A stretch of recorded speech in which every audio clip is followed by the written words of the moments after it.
Desire.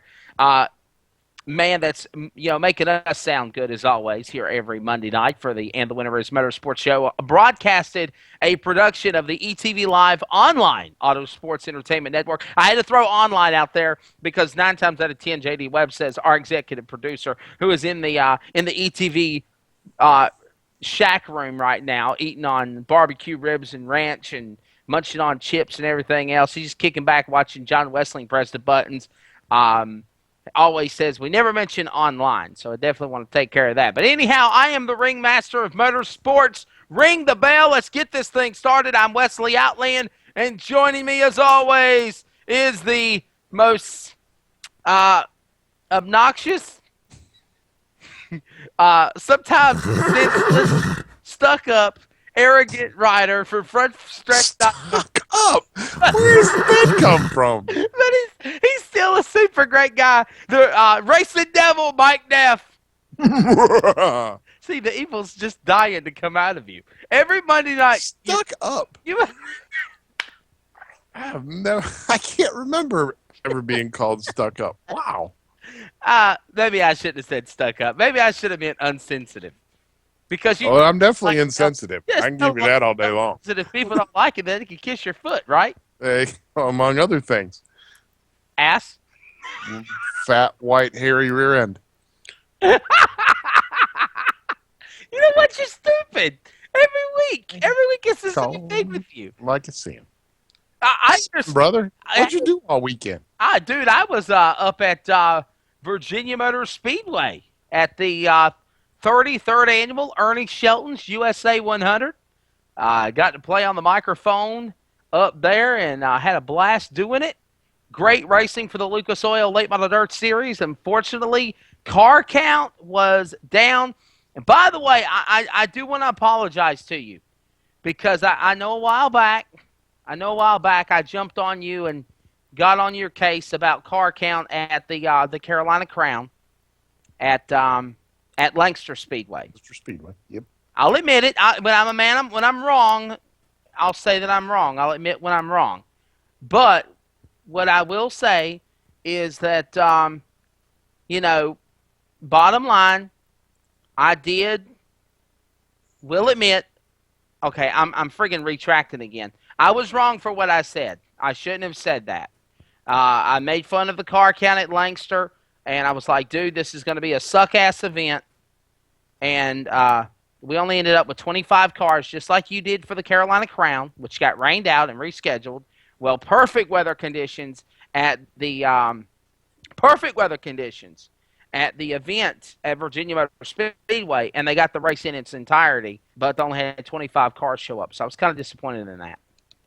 But they still had a great race, didn't they? Oh, it was an awesome race, man. Well, there you go. The stands was, I think there might have been about 400 people in the stands on Friday night. Car count was definitely bad. There was more modifieds than there were late models for the Lucas Oil Tour, but it was a super great event. I mean, it was an awesome race.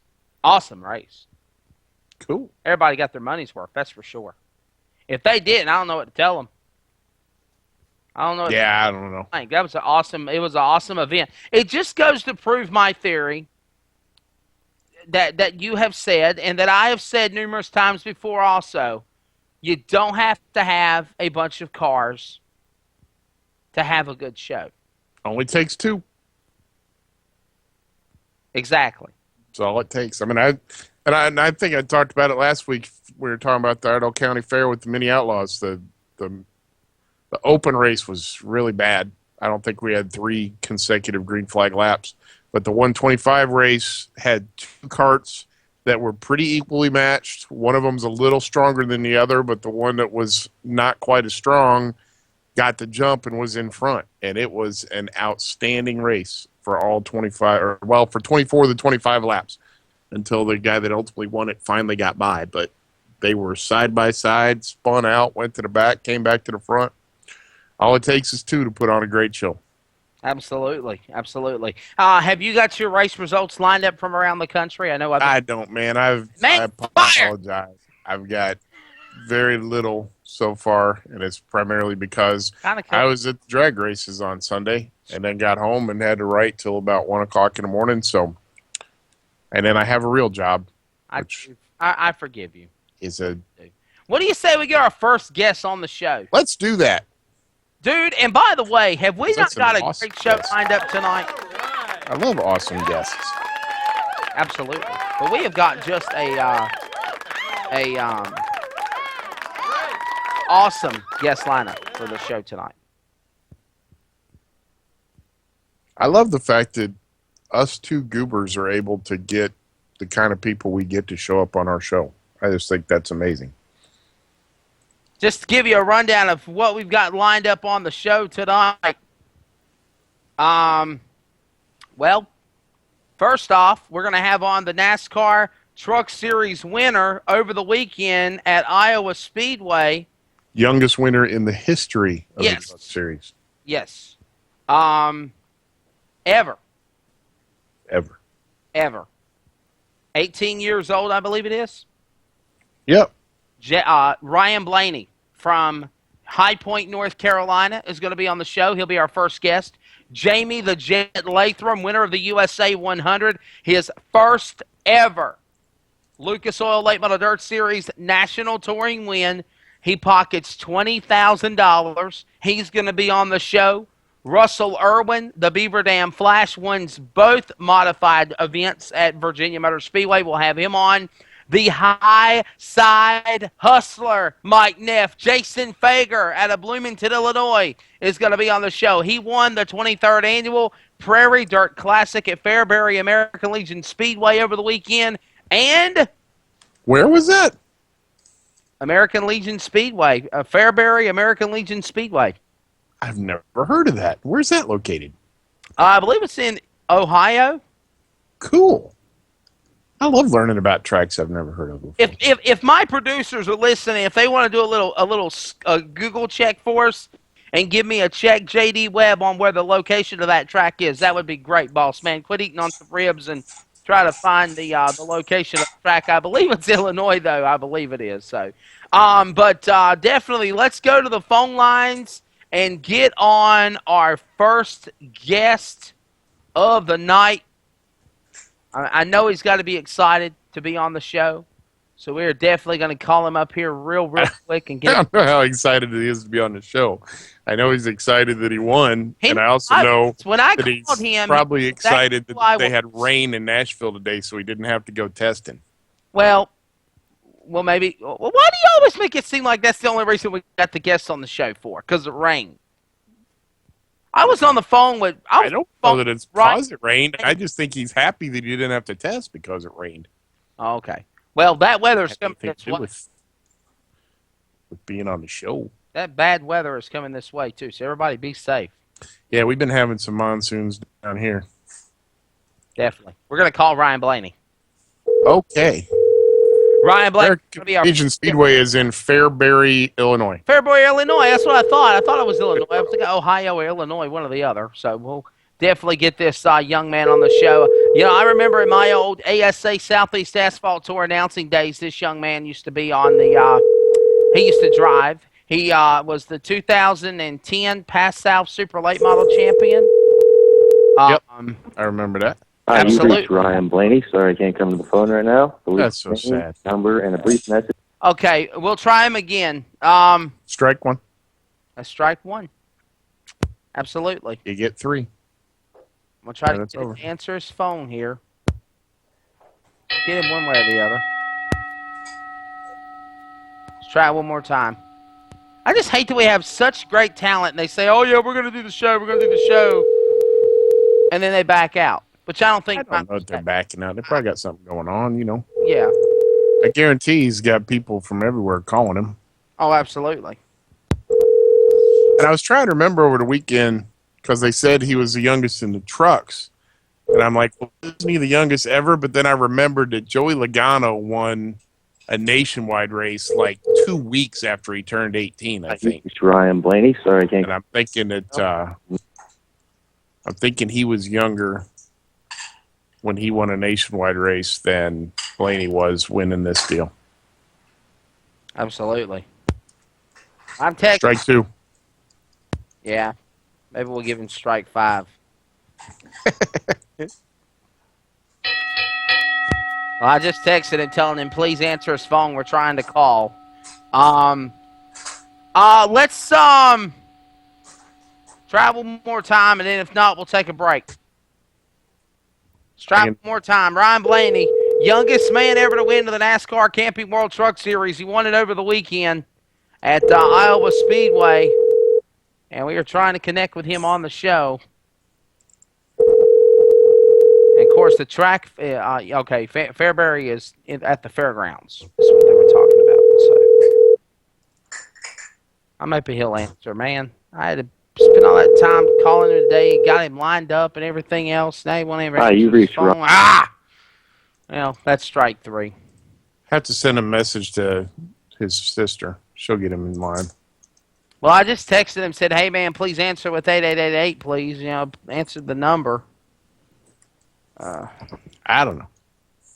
All right, well, Sorry, dog. that's kind of a letdown for the first guest on the show, but have faith. Hopefully there's something going on, and that's what's going on, and we'll have to try to see if we can get him back on here in just a moment.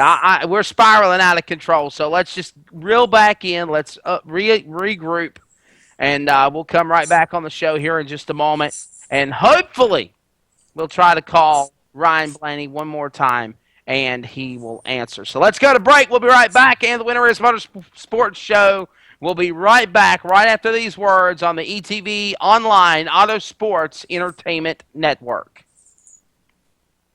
The fever. Intense. NASCAR racing experience. The authentic racing experience. Packages start at just $329. Dude, that really pisses me off. Really? You know that? Yeah. The Rush. Came up. The NASCAR racing experience. Call 1-877-RACE-LAP today. ETV Live, always pushing the bar just a little bit further, is proud to introduce ETV Live Radio, supported by the HD Radio Network. ETV Live Radio features classic rock every hour, every day. You can also catch live events such as Race Day broadcast right from the booth. Open Paddock Live at 9:30 p.m. Tuesday nights. The Pit Report on Friday nights at 7 p.m. ETV Live Radio featured in the sports section of iTunes. Get the mobile app from TuneIn.com and look for us on Windows Media Guide. ETV Live Radio on the HD Radio Network.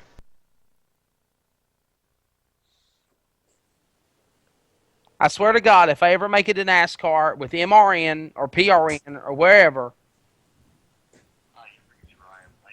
Welcome back to the program and the Winter is Motorsports Show. And yes, I have been trying to contact Ryan Blaney during the break, and I am without luck. And I'm pretty dang mad right now, Mike Neff. It'd be okay, brother. You know? I'm angry. Got stuff going on. We've tried to reach guys before, and they're out in their shop working, and their phone doesn't ring, or they get lousy reception because they got beams all around them and stuff. So I'll cut him some slack. I hope my Dirt National guys will at least be with their word, and they'll answer. I'm gonna give Ryan Blaney one more chance.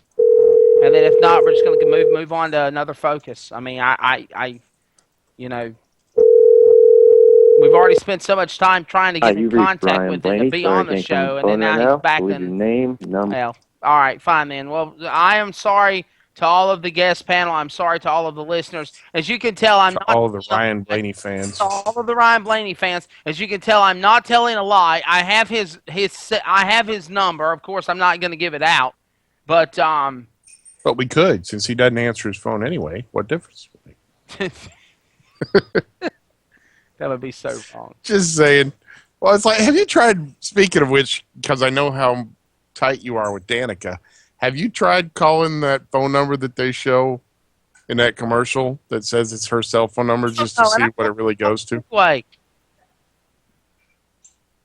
no. I'm half tempted to just to see where it goes. I'm willing to bet it probably just goes to some nationwide national call center thing or something, but it just, I wonder, just because I'm like, it's not really her cell phone. Like you. Because that'd just be stupid. Somebody like you would put that on there. because you have no life. Well, yeah, like I'd put mine out there just because it'd be nice to have people call me. Oh, wow. Definitely. Well, I'm very disappointed, Mike. I'm bummed out too, man. I was excited you'd got him. I really am. I'm going to give him one more shot. Dude, I'm Let it go. relentless. Why don't you wait till like 7:15 and then try again? Maybe he's at dinner, or maybe he's I don't know. I gave him a certain time. He said he wanted the top of the hour at 6 o'clock. And you know what? Damn it, whether you're a NASCAR driver or not, you snooze, you lose. He's got one more shot. One more chance to be on the show. By the way, Fairbury Speedway, American Legion Speedway, was the 2006 and 2007 UMP Track of the Year. Well, yeah, they are sanctioned by the UMP. United. Just a quick little tidbit for you. Yes. Or even if you don't Hi, care. Mr. Ryan. I give up. I give up. Let's move on. We'll change and go on to another subject. Race results around the country. I know that you don't have a lot of results. JD, No, that was so, I got a handful of them. so wrong. I'm not even going to repeat what JD Webb, our executive producer, put about Blaney. What was that? Mike, race results. Go ahead. Do you have anything? Starting out, we got a little bit. We were at Motor Mile Speedway. It was a victory lap, shall we say, for one of our guests later tonight. Lee Polium went back to Motor Mile this weekend. They had twins.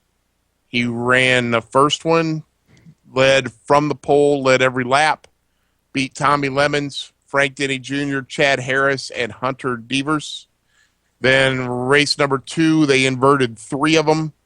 He got by Lemons he got by Josh Berry, I believe it was, on like lap 3 and went on to take the back-to-back wins.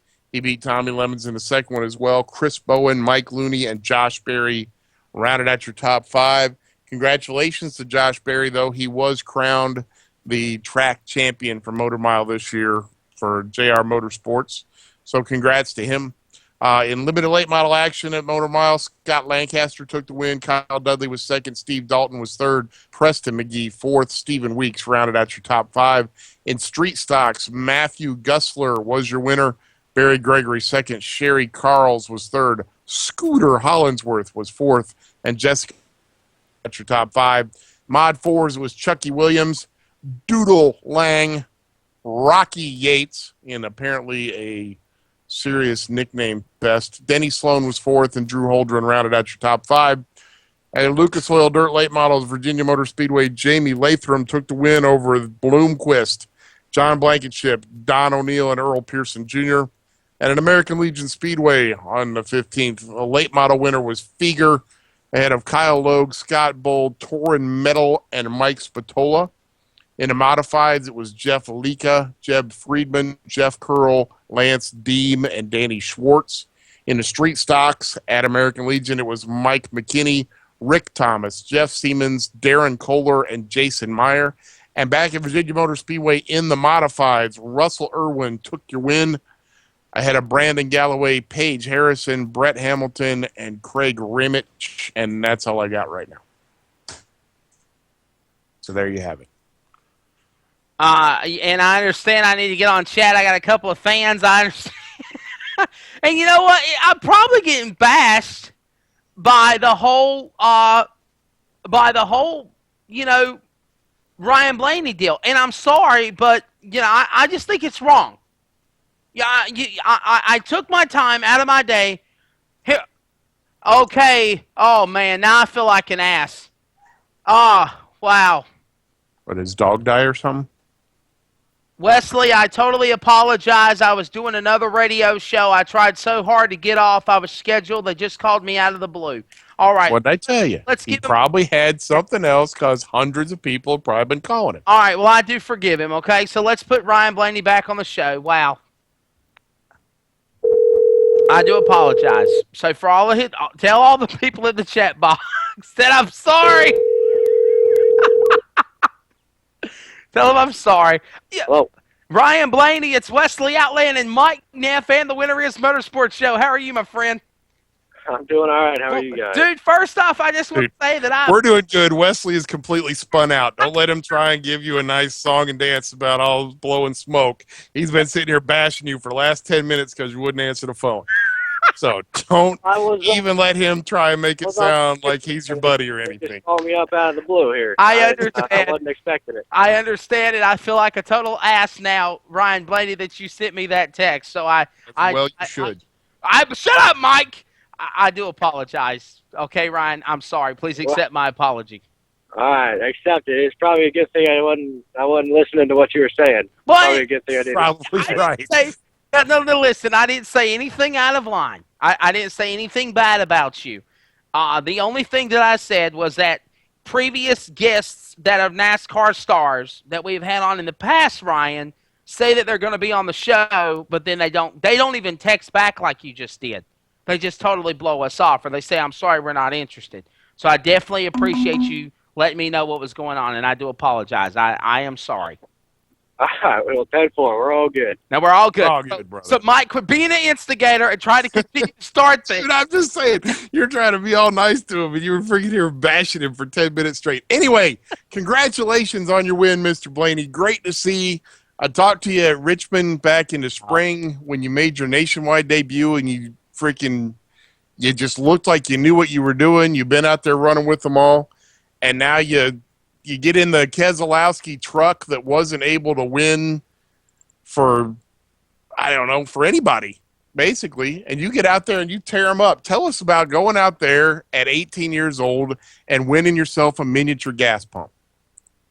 Well, yeah, that trophy is pretty awesome. It's Cool. not the coolest trophy I have yet, but no, it was great. It was very, very cool to get Brad his first win for his team. He put so much time and effort into that program that he deserved that one. So at least I can do. It was the least I could do for him for giving me the opportunity. So hopefully we'll get him some more here this year and in the upcoming years. But it was very cool. Also, my dad was there. My dad flew in that night with my spotter. It was very cool. My mom was there, and a big chunk of my family's based out of Iowa, so they all were at the race. So it was very special having all them there, and very cool. Now, of course, Ryan, I remember you back in your when I used to be the announcer for the now dormant ASA Southeast Asphalt Tour. You used to run in the Pro Late Model program, which is basically the Crate Asphalt Late Model Series. You ran the Pro All-Star Series. You've ran CRA. You've ran the Winchester 400. You've ran the All-American 400. You've ran the Snowball Derby. Would you have ever thought, coming to the checkered flag on a Saturday night in the American Ethanol 200 at Iowa Speedway, that, man, this is what it was all going to culminate to? Well, yeah, it was very, very cool. It was couldn't believe that this time last year that I would be in this spot, be where I'm at with the great team that I have around me, and winning my first truck race, my third start, and being the youngest winner. That's pretty cool too. So no, this time last year I never would have guessed it. So I've been very fortunate to have good people behind me. As Steel Wrap giving me my first start at Richmond in the spring. Just great people around me, and really happy and thankful that they would give me the opportunity. Very cool. Now, what's your schedule like this coming weekend? You're doing double duty, aren't you? I am. I'm racing Brad's truck again this weekend on Friday night, and I'm running the Penske 22 car Saturday night. So got a race-filled weekend. So looking forward to it. Absolutely, definitely. Well, again, on the show, ladies and gentlemen, out of High Point, North Carolina, Ryan Blaney, the youngest winner ever of a NASCAR Camping World Truck Series event. Now, of course, Mike Neff, I know you said you were doing some stats because he's 18 years old, youngest winner in a truck race, but I understand Joey Logano is the youngest to win. I think so. I'm not positive, but I was trying to remember. I want to say Logano won in a nationwide car like 2 weeks or something after his 18th birthday that made him the youngest winner ever. Definitely. What do you feel about the age of your your age, Ryan Blaney, and being involved in the sport of NASCAR? You know, there was a time a long time ago where you couldn't be involved in the Winston Cup or or any part involving with the Bud Shootout or anything else or Coors Light qualifying because you were doing because you're under 21. And now that they dropped that rule and got away from the from the Winston Cup name side of things and went back to doing Sprint Cup and changed everything around in the NASCAR age limit, guys like Kyle Busch, Joey Logano, David Reagan, people like that, it tends and helps for Trevor Bayne. Do you like? I mean, obviously that's a stupid question to ask. I'm assuming you're going to say, I do. But do you see a lot more of a younger breed getting involved in the racing like yourself? Oh, definitely.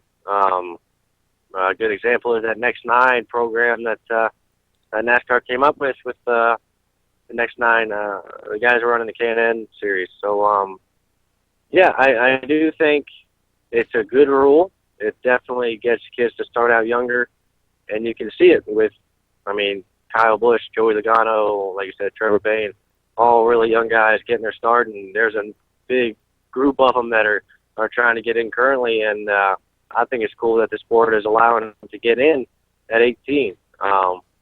Very cool that they're giving younger guys shots at it. And you see parents starting their kids off racing a bang late model at 12 years old, just trying to get them experience. So I do think it's a good rule. You're definitely going to see a lot younger guys coming up through here.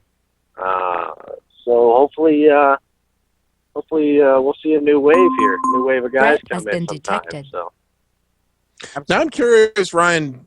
We've had a few different guys on that have driven in several different series. I don't want to say is it harder to drive? Is it more fun to drive a truck than say a K&N car or a late model because it's so big and boxy with so much downforce? man, I love everything I drive. It's hard to pick one out, but yeah, I do like them. They're a lot of fun to drive. Like you said, they got a ton of downforce, ton of side force. Tire they got on there is pretty good. So it's great racing. You can race people. It's not like a nationwide car where it's difficult to race around guys. So yeah, I definitely like them. You're just driving so hard all the time. They just got such a little motor and so much downforce that your on throttle time is so much. And I think they're about to fix that here. They're putting a different spacer on the engines to try to speed them up and try to slow their corner speed down a little bit, just so they can try to get a different tire on them. But no, I love driving them. But like I said, I love driving whatever. So I drive a boat if they allow me. So.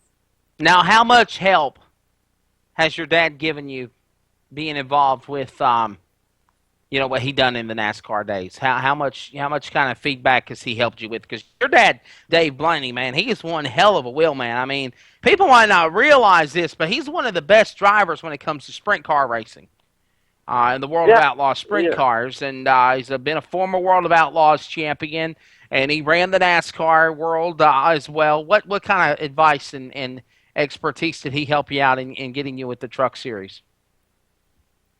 Well, he's helped me out my whole career. He's definitely been my biggest help, biggest supporter since I started. Most of what I know, he taught me. So he's definitely been the major factor in my career so far, and he still is. And hopefully I can keep learning from him here. I think he's running out of tricks to teach me, but no, it's great having him around the racetrack. He's a giant help every single time. He's at the racetrack with me. He just knows what to look for. He's a racer, and he knows what to look for during practice, at my car, at other cars. He just he knows what he's looking for, knows what he's talking about. So it's always a good thing to have him around. Hey, by the way, again, we are tuned in on the ETV Live Auto Sports Online, ETV Live Online, Auto Sports Entertainment Network. And if you have a question for the guests in the chat box, we would love to hear from you.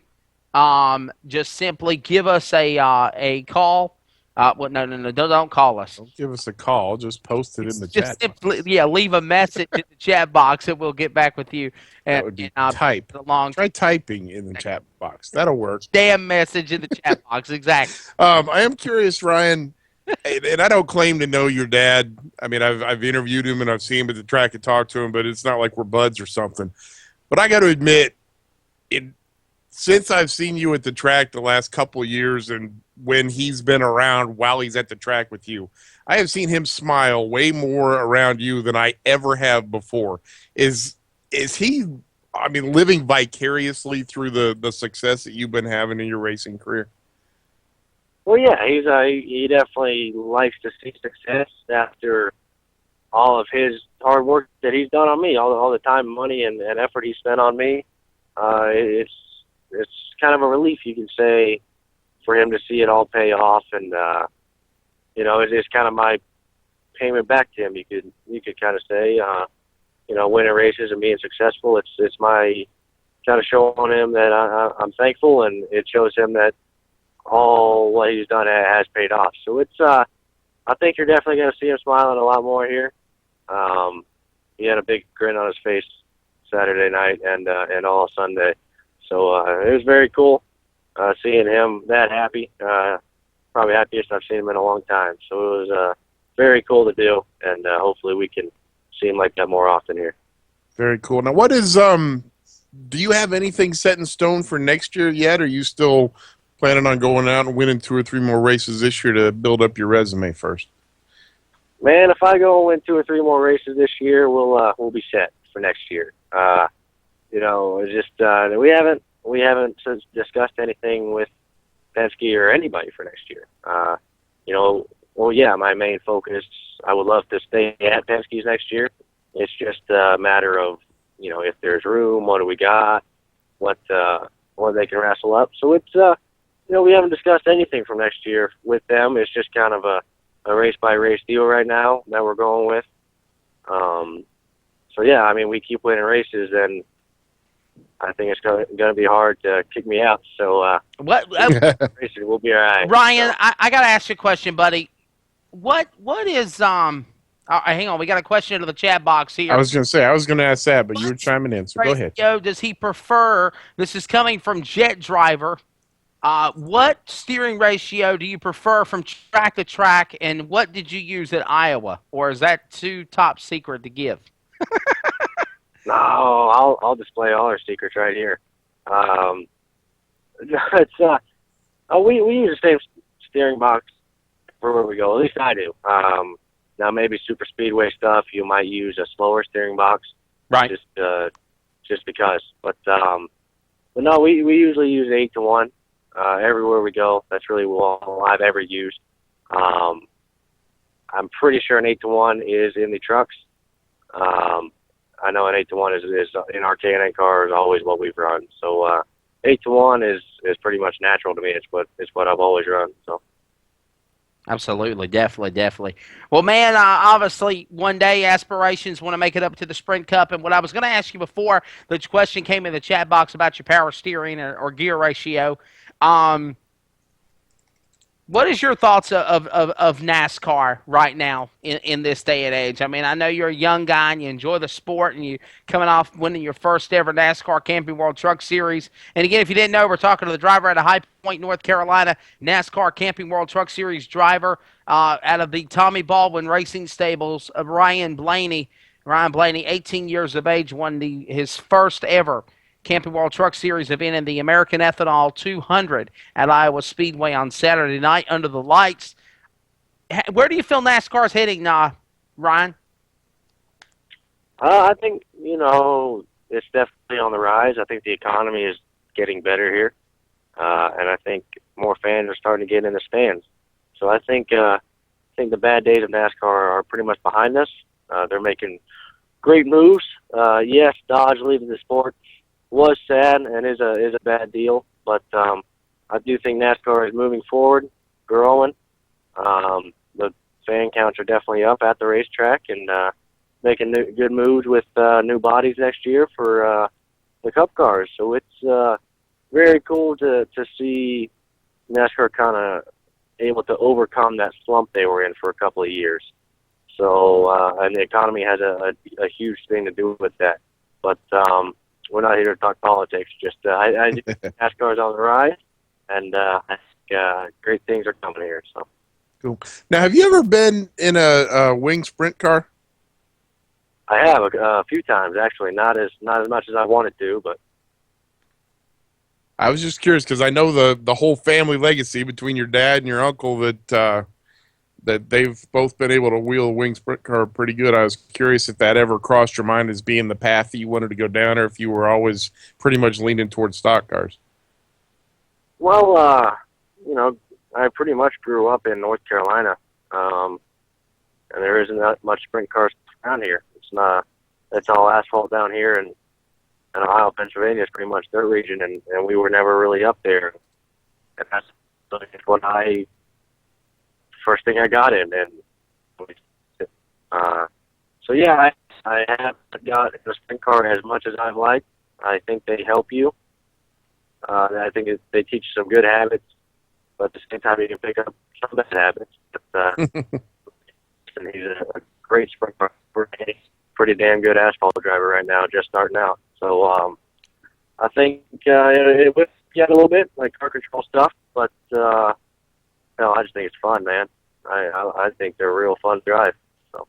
Now, before I let you go, Ryan Blaney, we're actually about to bring in our new guest that we have on our program. He is going to be a part of the Midwest Racing Report, and I'd like to introduce Mr. Justin Rose now into the show. Before we go to our first break, coming up after the break, we will have on Jamie the Jet Latham, winner of the USA 100 at Virginia Motor Speedway, and I've just been informed, Mike Neff, that good buddy of mine in the announcer world, Mr. James Essex, the national announcer of the Lucas Oil Late Model Dirt Series, will be on with us with Jamie Latham's interview.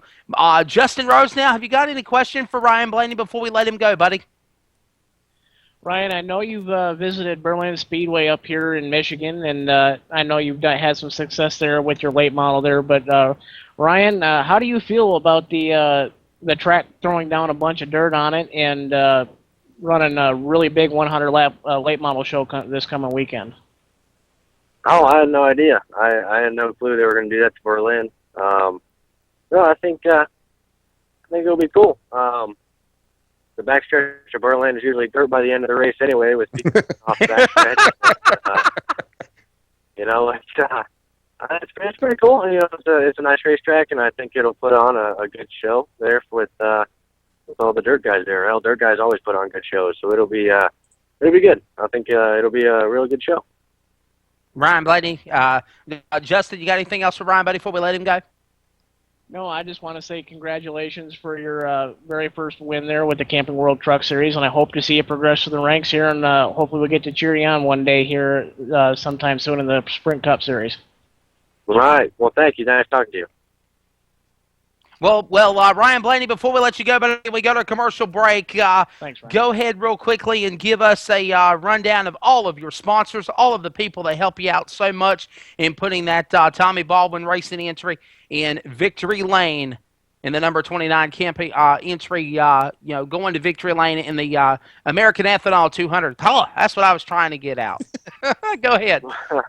Well, first of all, the truck was a Brad Keselowski Racing. Good job. Okay, that's right. And by the way, he won the next day in race number 1 of the Chase at Chicagoland, which we're going to talk about here in a minute. Yeah. On that truck was Cooper Standard. They've been there for a long time, and like I said, it was great to get them their first win. Cooper Standard Performance Products, Reese Tow Power, Draw Tight, Sequin Performance Products.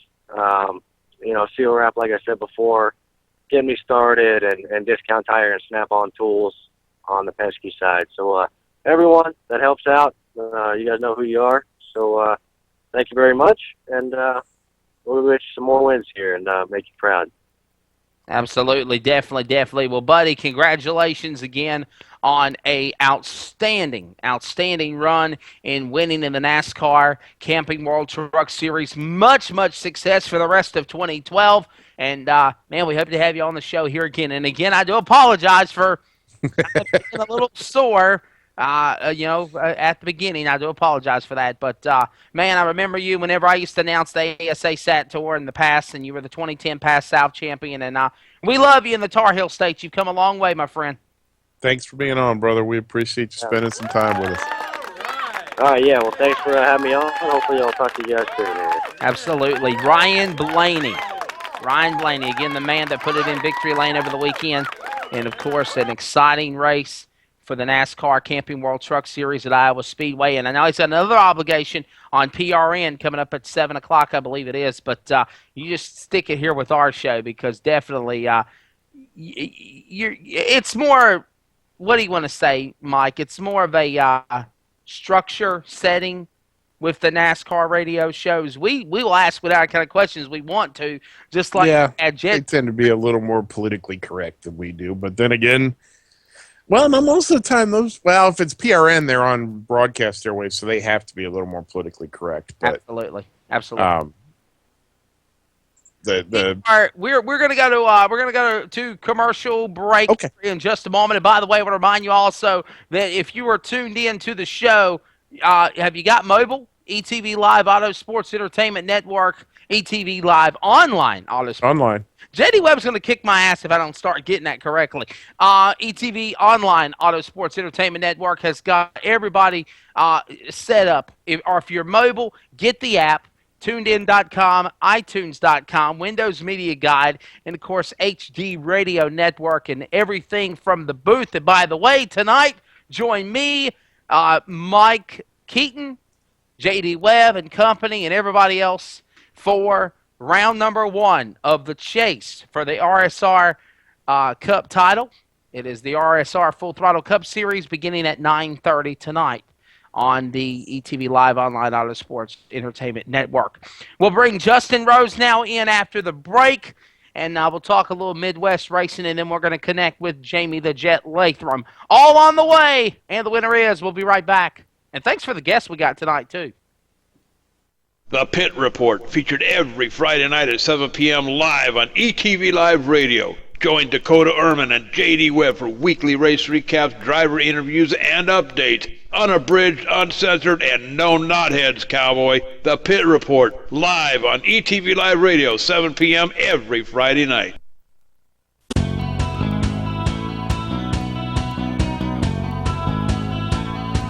Shortway Real Estate Incorporated, conveniently located off of intersection I-81 and I-77 in Wytheville, Virginia.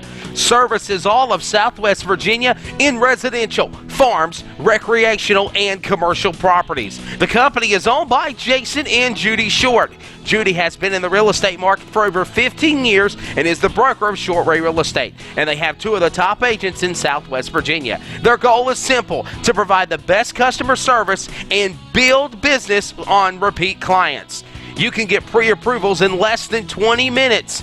They have many properties located on over 300 websites nationwide. You can call 24 hours a day, 7 days a week for customer service guaranteed. And guess what? Licensed in Virginia, they can show you any property listed in the Commonwealth state. They're located at 1205 East Main Street in Wytheville, Virginia. For more details, call 276-223-4018. That's 276-223-4018. Shortway Real Estate Incorporated, reminding you, take the short way home.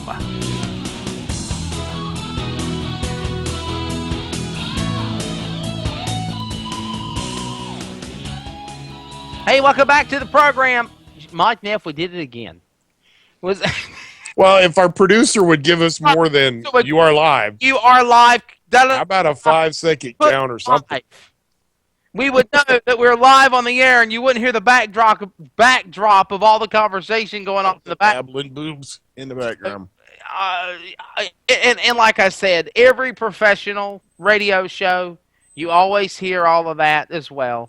So, but definitely we do appreciate it. Race results from around the country, real quick. Mike Neff, I'm going to bring in our new guest that is going to be doing stuff with us here in just a moment. He is a good friend of the ETV Live Online Auto Sports Entertainment Network.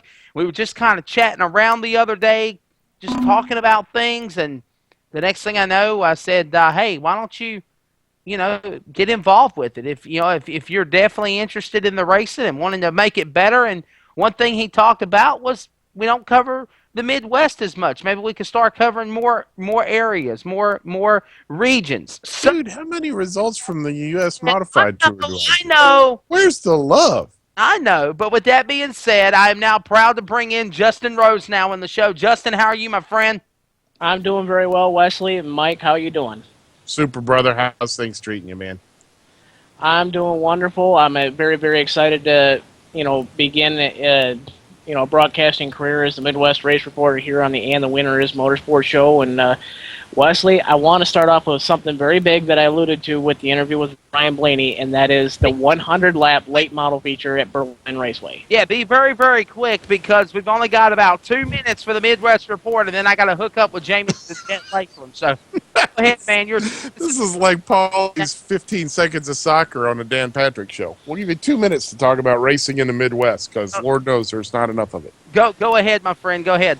All right, I'm going to make this short and sweet, but the big story here in the Midwest here this week is the World of Outlaws 100-lap late model race at Berlin Raceway, which has been paved since 1965, so it'll be the first time in almost 50 years that dirt has been on the speedway, and they're expecting the very best of the Midwest to show up here with Mike Spatola, Rusty Schlenk, a lot of the guys that run the lower level series here to challenge the World Outlaws guys, but moving on there, Oakshade Raceway just crowned their late model champion for the year, and the driver from Weston, Ohio, the 91S black and pink car, Rusty Schlenk, he gets it done by 94 points over Casey Noonan. And Rusty Schlenk, he's a really badass guy. I've watched him in person and had the pleasure to talk with him. He's going to go some places here before too long. And Friday and Saturday nights here, the Michigan Dirt Cup here was at Winston Motor Speedway in Roxbury, Michigan, crowning their champions for both the late model and modified series. Brandon Thurlby from up north, up around the parts of Merritt Speedway there and around Lake City, Michigan. He actually takes the late model crown over Rich Neeser, Eric Spangler, and Zach Olger. And on the modified side, there's a lot of controversy from Saturday night, but I hope to get an interview next week. But Jacob Hole ends up making contact with the second place guy in points, Aaron Morey. Aaron Morey ended up on his lid after retaliating under caution, so try to get a little bit more word with the retaliation there. But Jacob Hole, he wins by 13 points, I believe, over Aaron Morey, Zach Olger, Joe Rokos, and David Mielke. And last and final note here, a lot of guys are wrapping up their seasons around here and just trying to, catch up on the backside. A lot of this stuff, Wesley, but Yep. But I tell you what, man, Rusty Schlenk, he has got to be my favorite to be one of the local guys here from the Midwest that gives the Outlaws a big run for the money at Berlin this weekend. Definitely. Very cool. I'm pumped about the Berlin thing. Anytime they'll come in and put dirt on an asphalt track, I am game for it. I love seeing that stuff. I was really surprised they didn't do that again at Bristol. When they knew they were going to repave it in 2007, I was really surprised they didn't come back in Absolutely. and put the dirt on it one more time because. But here's the thing, though. It didn't put butts in the seats. The first year it did.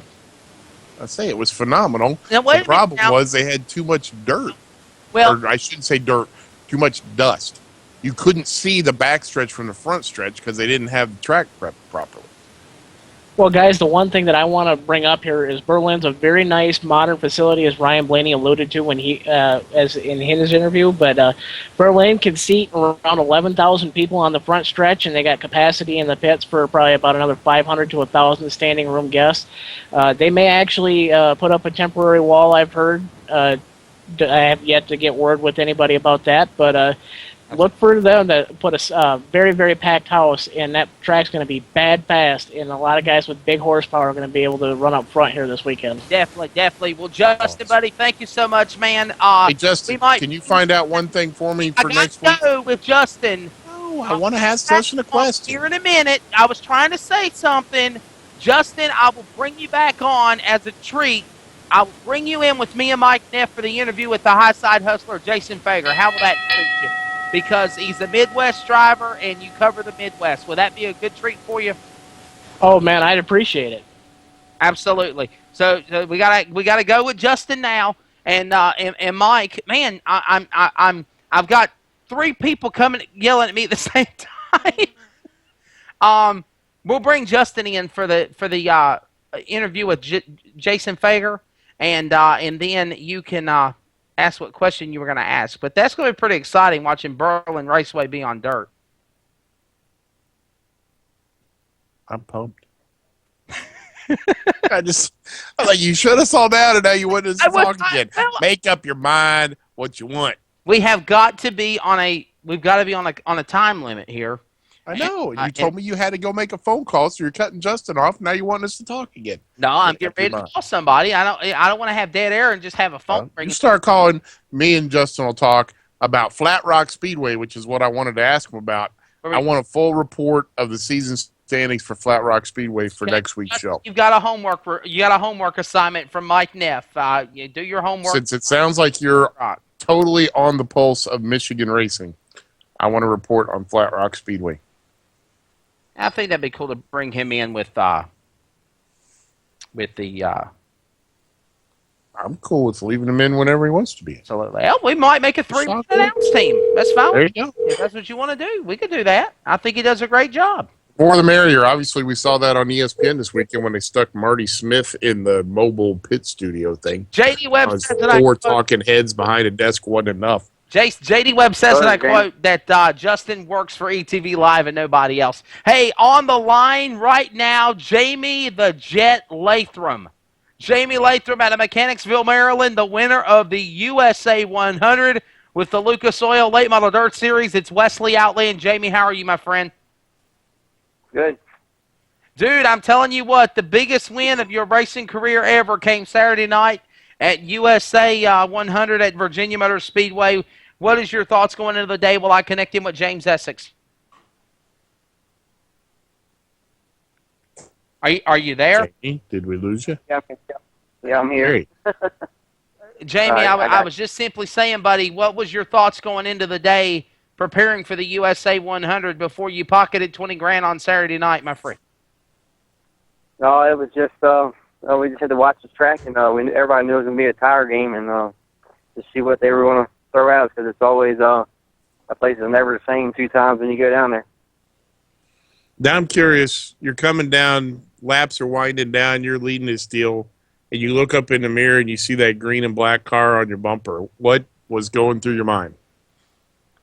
Truthfully, I never knew he was second, because I was just concentrating on the racetrack and what was in front of me. I never looked at the scoreboard nowhere. Said it doesn't matter. Just watch where we're going and don't mess up. I hear that. Now, obviously, I wasn't at the race. How close was he to you, or did you have him pretty much covered? I think I had got a pretty good lead, because he was 3rd or 4th on the restart, so he had to pass a few cars and I had a clean racetrack. So I think we were pretty good, but I never seen anybody, never heard anything, so I figured we would just keep doing what I'm doing. And now joining us on if you didn't hear anything, you had to be doing all right. Yep. Yeah, definitely. And now joining us on the broadcast, guys, again, Jamie the Jet Latham out of Mechanicsville, Maryland, and I'm now proud to bring in the national announcer for the Lucas Oil Late Model Dirt Series from Brownstown, Indiana, Mr. James Essex. James, how you doing, buddy? Tonight. Man, I'll tell you what, I was just talking with Jamie Latham about the race, and what an exciting event for the USA 100. Car count was down, but we've seen that at a lot of big races this year, but overall, one heck of a show. Well, yeah, the crowd was good all that Saturday night, and we were very pleased with, the way things turned out. I mean, it's awesome. I mean, we've had, I think Jamie makes like 3 out of the last 5 races, that Weekend Warriors won. We go back to Billy Ogle Jr. in Tennessee and Jackie Boggs in Ohio, now Jamie down in Virginia Motors. So that's awesome to see, and I think it gives other guys ideas, in the several races we have left, that, hey, I can come there and beat these guys. I can beat the Bloomquist and the O'Neill and the Owens and all that if things go right. So I think that's a boost for the local talent. Absolutely, definitely. Jamie, does that make you feel better, man? And like what James Essex was saying, that it'll make you think the next time there's a big event in town, well, just because guys like Bloomer or Owens or O'Neill or Burkhofer or somebody's on the panel, that, man, I have a shot to compete and win against these people? Yeah, you always like to race against those guys, because it lets you know how good you really are. Usually easy to let you know how bad you really are most of the time. But and then this case, we were able to keep up. I mean, a few years ago, we were happy to make the show, and then here the last year or so, we've been able to make the shows and had some pretty some top 5 runs. So we're getting closer all the time to them. So this time we're where we want it to be. Well, James, Now, Jamie, do you have dreams of running on the tour eventually? I know it'd be a long ways out because, I mean, it's just, with our funding and all that, it would have to be a lot of change, and our program would have to change a whole lot to be able to do that. So it's, we'd have, because having full-time job, wife, kids, all that good stuff is just hard to. I hear you, brother. Well, you win a few more $10,000 checks, you might be able to pull that off. Yeah. well, James Essex, she was James Essex, you was the series announcer for the Lucas Oil, long-time announcer. You've been there since the inception in 2005. What kind of questions have you got for the Jet on the show here right now tonight? Well, just like I said the other night, congratulations. I mean, he drove a heck of a race. I mean, he earned it. I mean, let's admit it. I mean, guy. I mean, he passed before Steve got up in the berm and spun out, but the guy had the car to beat. So it didn't want to get going, but once he got going, there wasn't anybody going to beat him. And my hat's off to him, and he did a whale of a job. Definitely. And we talked about this at the top of the show, Mike Neffes. Again, we've already got 1 hour in the books. Coming up for the second hour, Russell Irwin, modified winner of the Twins for the USA 100. He's coming up on the show. Also, the high side hustler, Jason Fager, will be on. And I understand that NASCAR now, Mike, let me clarify this. Now, he locked up the championship Saturday night, but NASCAR has not officially called him and said, Lee Pulliam out of Samara, North Carolina, you are the 2012 Whelen All-American Series champion, because you've always got to wait for the you got to wait for all the official points to come in from all the tracks around the country. The deadline for scoring points is today, or technically was yesterday. But bottom line, he's got the championship. Yeah, bottom line, he was 58 points ahead going into this weekend. He wins 2 races with full fields, so that's going to bump him up. He's going to be really close to 800 points total. So whoever was behind him would have had to have gained like 70 points on the weekend. Right. And they would have had to run like 12 races or something to do that. So unless there's a track out there that hasn't submitted results for like the last 4 weeks or something and had somebody running full field, it's a done deal. I don't see it. There's long story short, and then we'll get back with James Essex and Jamie the Jet Latham, winner of the 33rd annual Ernie Shelton's USA 100 at Virginia Motor Speedway. Lee Pulliam has the flu. He has come down very, very sick with the flu, and for that reason, he will not be on the show. But since it's not official yet, we'll book him for next Monday if he's not sick. There you go. So let's get back to it. Don't want to take Jamie the Jet Latham's thunder away, buddy. I'll tell you what. How does it feel different winning on a big national tour event, Jamie, with the Lucas Oil Late Model Series than winning at let's say the old Max Series or the Southern All Stars, or even at a place like where the Winchester 200 is going to be this weekend? Yeah, it feels. I guess it feels way different because you're beating the best guys in the country. I mean, I take nothing from the local guys, but like I said, these guys do it day in and day out. That's all they think about is racing them over. Got regular jobs and everything else to think about. Definitely. To beat this guy, it means a lot. And I'll tell you something else too, James Essex. At the start of the event, you had the Steve and Steve show, Steve Shaver and Steve Francis on the front row, and definitely some wild racing through the pack. And again, just like I said, it just proves the theory. Of course, all you need is 24 or 26 because Bill Sawyer was paying 26 paying spots for the event. But it's disappointing, James, when you have a event like the World 100 and 123 cars that signed in this year. You got almost 3/4 of the field have to pack up and go home. You want to have a great car count, but in the end, you also want to see everybody be able to run the race. Well, the situation out there, I mean, everybody knows. I mean, it takes a great deal of distance for a lot of drivers and fans to get there. There just aren't any local parts here. And that's, you just have to work hard to try to get these guys. I need to be looking at different ways of that, possibly looking at payoff situations, paying more for 10th, 15th, for the B mains, something like that might attract a guy that's 3 or 4 hours away, from doing that. Because, the price of diesel fuel, buying tires, blah, blah, blah, everything just all adds up. And, these guys are tough to beat. Jamie knows that. He's run against them enough. I mean, it's tough. Come in here and beat the guys like Bloomquist and O'Neill and Owens and Pearson and Francis. And guys are looking at it to where, what does 8th pay? What does 10th pay? What does 12th pay? That's what maybe we all need to be looking at, is something a little bit more incentive there to get guys to come in and run, or possibly paying a bonus for a guy that had never won a Lucas race, the highest finisher, paying X amount of dollars like the World of Outlaw does or something like that. That might be a little incentive as well. But fabulous facility, one of the top 5 in the country. I've been to all of them, and it rates right up there. The Sawyers are great to work with. They're enthusiastic. They're always wanting to get, they obviously want to see the place packed out.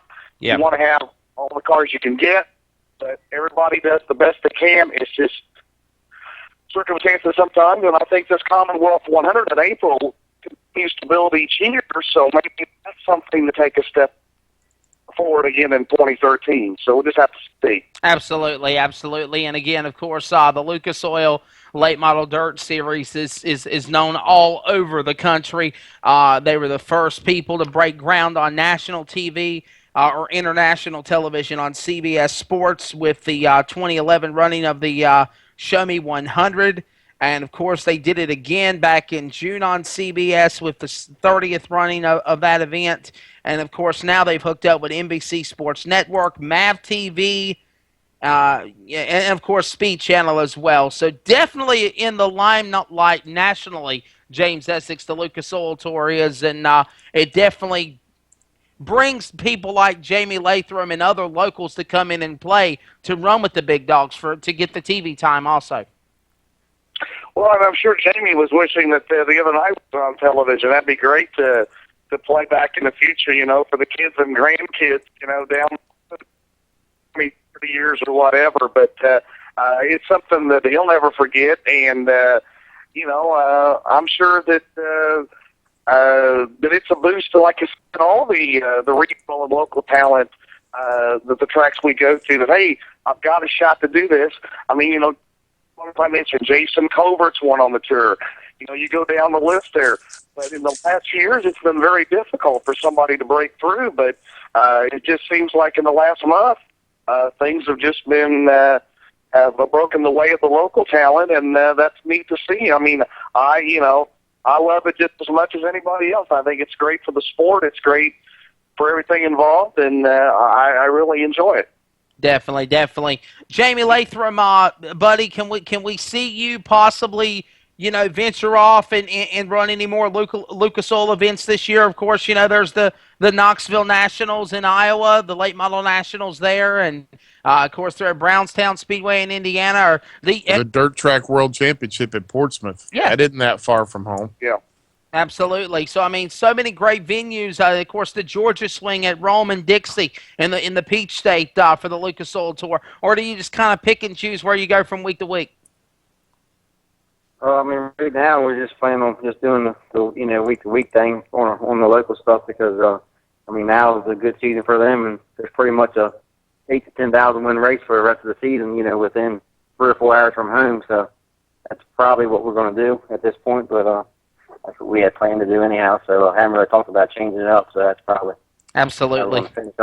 James Essex, is that one thing do you think might have also hurt the car count because you had the 10,000 and 5,000 win Fairbury Dirt Classic at Fairbury, you had the Photo Billy 50 up north in Illinois, and then you had the race at Peevely with another series, and of course Southern All Stars was at Cleveland, Tennessee, super racing all over. Do you think that kind of hurt the turnout also? Well, I think a couple things that hurt was, number one, Pittsburgh upping their first to 10,000 win. That cost you 3 or 4 cars, I believe, that would have been down there. And then you had Winchester running a 3,000 win show. They had a Winchester 200 qualifier. I just think that in the future, I'm not sure how the Sawyers and Greg Gunther and all this and blah, blah, blah, whatever said, he said, whatever. Everybody needs to get together on schedules and work these things out to where, hey, I'll help you the best I can help you. Let's work together, and all it does is sort of racing on the East Coast, in my opinion. Absolutely. In the state of Virginia, that goes on. I mean, it'd be the same way with Brownstown this week if somebody in this state was running a 3,000 or 4,000 win race against Brownstown. Yeah, if Terre Haute started a 5,000 win show or something. Yeah, I mean, there's 20. Basically, you're running 26, 27 weeks anyway. Out of all those weeks, can't you work together once? I mean, that's all I got to say about that, Definitely. Common sense to me, but then again, I don't know.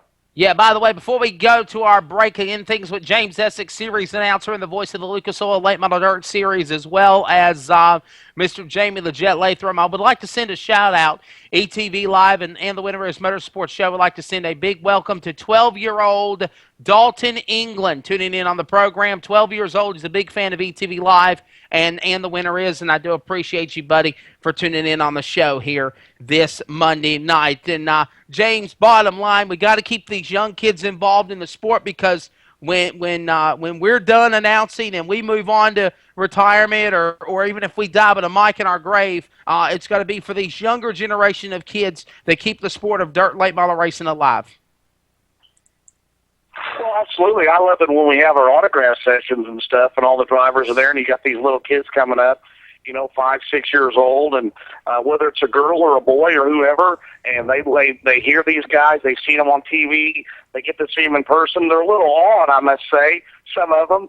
So it's always great to see the drivers, how receptive they are to the kids, and that's something that they will always remember as these kids grow up and they become future ticket buyers. And I see a lot of tracks doing a lot of things for kids anymore, and that's what it's all about. Because a lot of the fan base aging, growing older, and all that, we've got to replace these folks. And what better way to do it than the way I see a lot of tracks doing, and a lot of series and sanctioning bodies doing a lot of good things with kids. And I think it's really neat. Absolutely, Jamie Latham, your thoughts on that with the young generation of fans that need to stay involved with racing? Yeah, I mean that's where it's got to be because. Because especially even if they're watching the races, because they're going to make their parents come, and then parents want to see the kids have fun, so they're going to bring them there. So I mean, and then you got to have the future. If there's no kids racing, young kids aren't racing, there's not going to be anybody out there racing later on. Because the old guy's going to give it up at some point. Absolutely. James Essex, I don't know if you've noticed something, but I noticed it here in this interview with Jamie Latham. He talks a lot slower than as fast as he was talking in Victory Lane on Saturday night. Yeah, the jet. Yeah.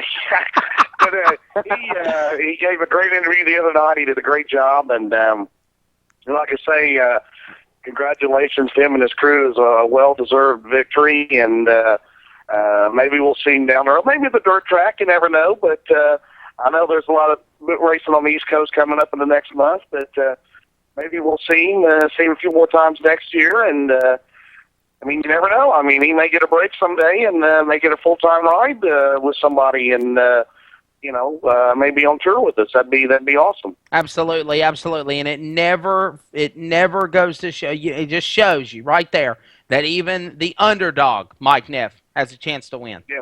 You can always catch lightning in a bottle any day, brother. And it's ironically, that's one of the things that I truly think is missing on the Cup side of things these days. Yeah. It was back in the day.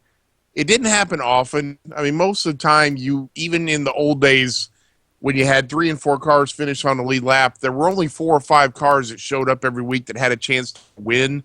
But every now and then you had that deal where somebody out of the blue, like Brett Bodine winning at North Wilkesboro that one time. I mean, it was his only win, but it happened. Or Pete Hamilton winning a race.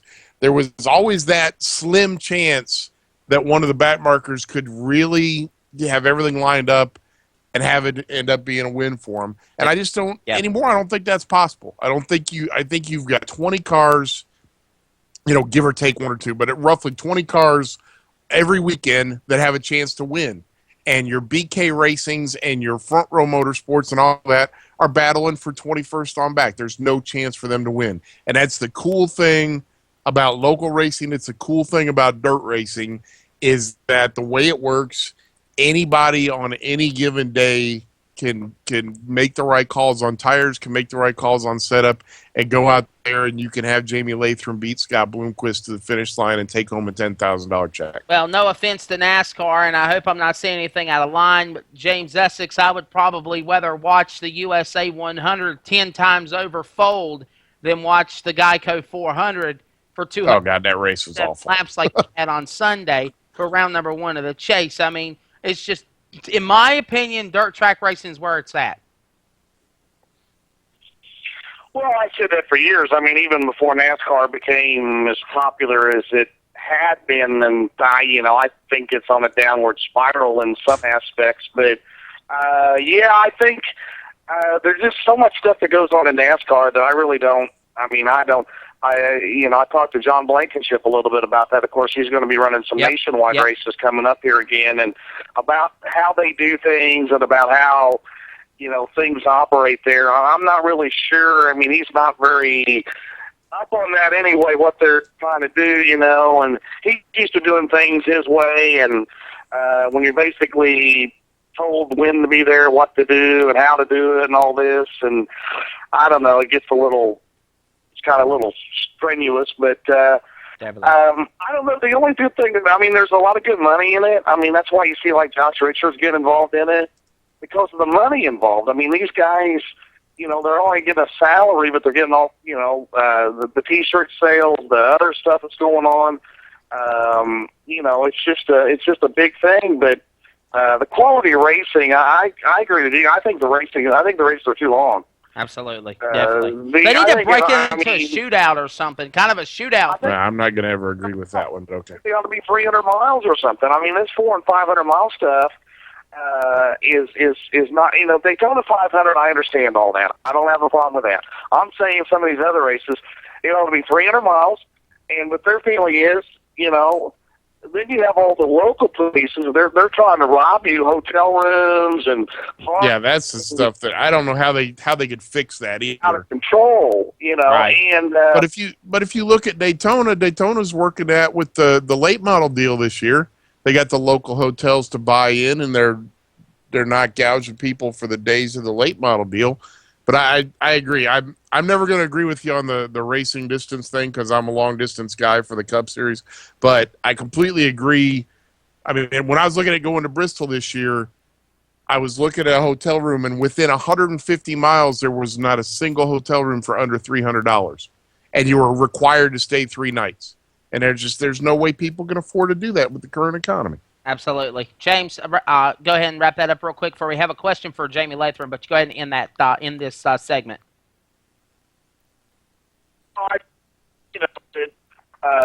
People's always reasoning is the ticket prices and all that, and the purses have gone up in NASCAR, obviously, television.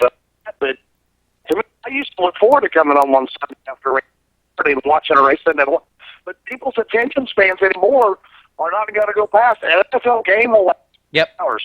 College football, 3.5. You get to the 3.5 to 4 hour range, people aren't going to watch it. You've got to cut that down. If not, the viewership is going to keep going down. Definitely. Got a question coming in from the Jet Driver on our chat box. Remember, by the way, you can send questions to our guests like James Essex and Jamie the Jet Latham. Just simply put it in the chat box, make your name. It's easy to do, no problem at all. And by the way, ETV online. Yes. By the way, are you mobile? Get the app online at tunedin.com, iTunesRadio.com, Windows Media Guide, HD Radio Network, and, of course, on eTVLive-eplay.net. And remember, if you missed the show, you can hear replay on Friday at 1 p.m. Eastern on the ETV Live Online Auto Sports Entertainment Network. Question coming in, Jamie, where did the nickname the Jet come from for the 6? Actually, years ago, one of Potomac Sealy's announcer, Doug Watson, he's actually an announcer at Winchester now. He actually gave it to me when I was racing street stocks because I'd always be on the high side passing cars and flying high, so he'd always call me the Jet. Definitely. And it kind of just stuck that on. Absolutely. James Essex, we're going to let you go, buddy. Awesome having you on the program. And, man, it was good seeing you this weekend at the USA 100. Always a talent behind the microphone, and definitely enjoyed the race coming up there and being able to see a Lucas Oil event this year. You announced as well this week again. Everybody, thanks for listening. And, again, congratulations to Jamie. Man. Where is the Lucas Tour going to next, boss man? Go ahead and fill out the rest of the schedule for 2012 for us. Oh, I'm sorry. Yes, Brownstown Speedway this week. The Jackson 100, my home track. 20,000 to win. Then next weekend, 3 nights in Knoxville, Iowa. 7,000 on Thursday, 7 Friday, 40,000 on Saturday. Then we're at Dixie Speedway, the Dixie and Rome Speedway. Excuse me, the 6th and 7th of the month, and then we're off a week, and then we go to the Dirt Track World Championship in Portsmouth, Ohio, in mid-October. So 50,000 a win. We'll look for that. And that'll be the 32nd annual. And it's going to be awesome. Definitely, and that'll be the 32nd annual Dirt Track World Championship that Carl Short and Richie Lewis and the promoters at Lucas Oil put on every year. Always an exciting one, 50,000 to win. Absolutely. Appreciate it. Definitely. Of course, go to lucasdirt.com. That's James Essex. James, take care, my friend. And Thank you. Absolutely. And James Essex, the official series announcer of the Lucas Oil Late Model Dirt Series. Before we go to break, Jamie Latham, this is your victory lane on And the Winner Is. But Mike, you got any more for Jamie? Are we done? I'm just curious if there any chance you might make your way down to Charlotte at the beginning of November for the World Finals. We're thinking about everybody's in having us to go every year, so we might make it down there. I guess we'll see how the rest of the year winds up and how much equipment we have left, and go from there. That'd be cool, buddy. We'd love to see you. Thanks for being on the show today. Well, before we let you go, throw out your sponsors. I know you got guys like Alan Bradley and Schaefer's Oil. I know you're the newest person to join that racing fraternity, and all the other great sponsors you got as well. 3 Mules and many more. Yeah, you like to thank 3 Mules, and then Master Built by Huey, Superior Tanks, the Bowles Boys,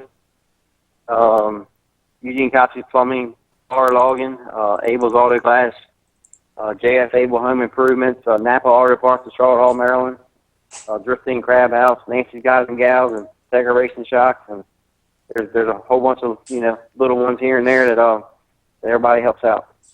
Absolutely, absolutely. Jamie the Jet Latham, the winner of his biggest ever national event, the 33rd Annual USA 100 at Bill Sawyer's Virginia Motor Speedway. Take care, my friend.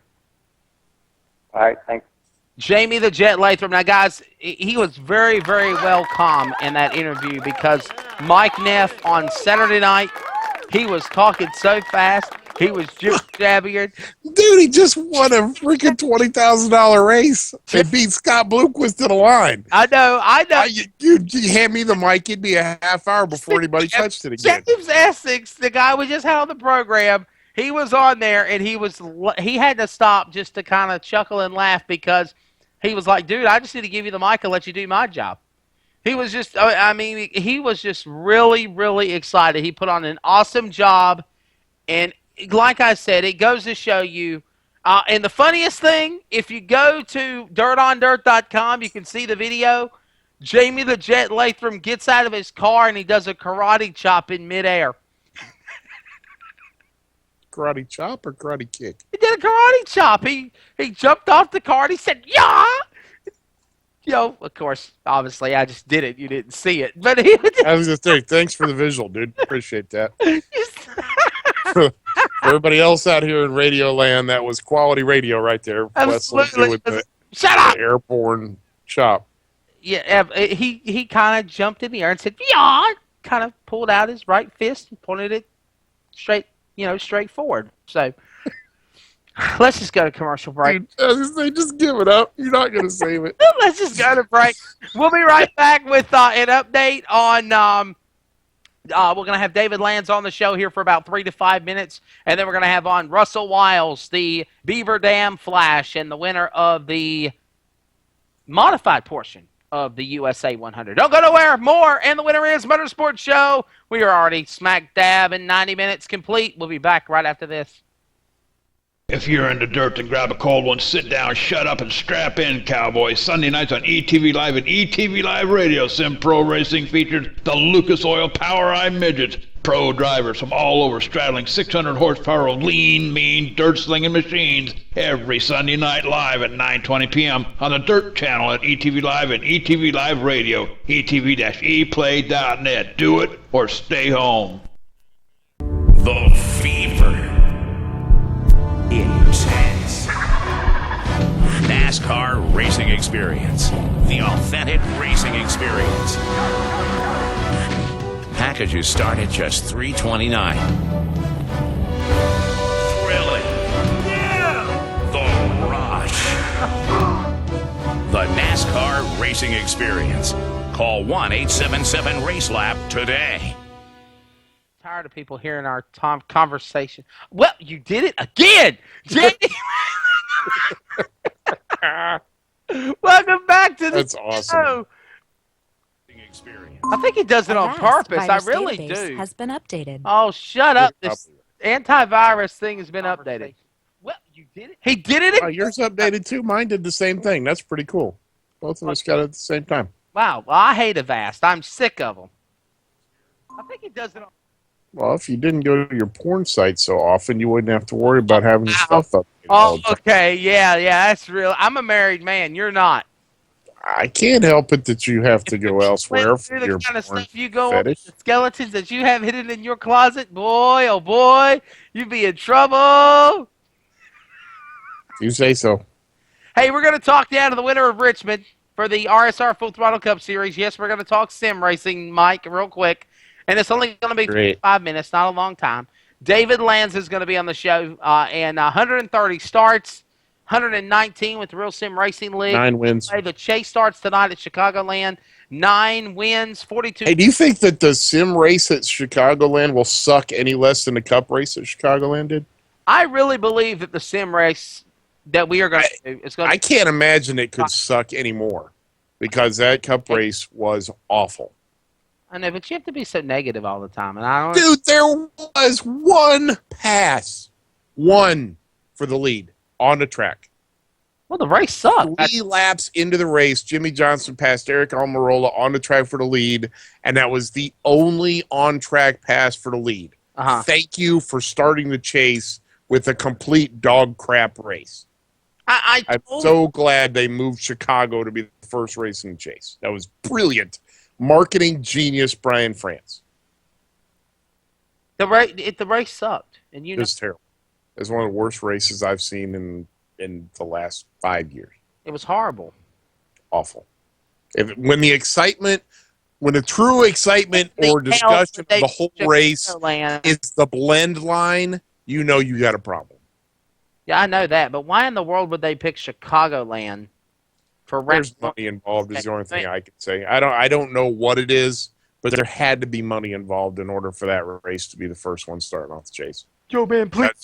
There's no reason in the world to start your 10-race run to the checkers, which is still stupid in and of itself, at Chicago, which has never had an exciting race. Absolutely. Well, but, I think that you're not happy. So I'm hoping Mr. Lanza will be able to make his play race a lot more exciting than the real race was. I hope so. I think he will. We're going to spend about 3 minutes with him. As a matter of fact, we're going to bring back in Justin Rose now, too, because we're going to spend about 3 minutes with him. Coming up, we'll have Russell Irwin on. Maybe me and Justin can kind of get into this sim stuff together since we do it also. He does the announcing with Brett Willer on Sunday night with the Power Eye Lucas Oil Midget Series. David Lanza, it's Wesley Outland, Mike Neff, Justin Rose now, and the winner is Motorsports Show. How are you, my friend? Hey, Wesley, how you doing? I'm doing great, man. Congratulations on winning the event last Monday night, at Richmond.